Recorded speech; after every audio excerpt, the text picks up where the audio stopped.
নারী শিক্ষার্থীদের বউ হিসেবে কেউ চায় না, কারণ তারা সারা রাত বাইরে ঘোরাঘুরি করে।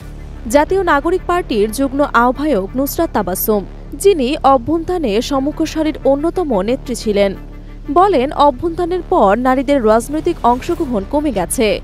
নারীদের শুধু সংগ্রামের সময় সামনে আনলেই হবে না, নীতি নির্ধারণেও তাদের অংশগ্রহণ নিশ্চিত করতে হবে।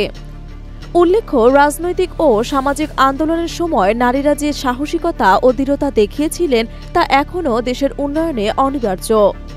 অন্যদিকে বৈষম্যবিরোধী ছাত্র আন্দোলনের মুখপাত্র উমামা ফাতেমা মন্তব্য করে জানালেন, আমরা নারী পুরুষের পরিচয় ভুলে পথে নেমেছিলাম, কারণ আমরা দেখেছিলাম রাষ্ট্র কিভাবে তার নাগরিকদের হত্যা করেছিল।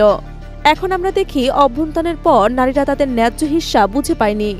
ফাতেমার মতে নাগরিক সমাজ ও রাষ্ট্রকে উভয়ের দায়বদ্ধতা নিয়ে পূর্ণ বিবেচনা করতে হবে, যাতে নারী শক্তির যথাযথ সমাবেশ ও অংশগ্রহণ নিশ্চিত করা যায়।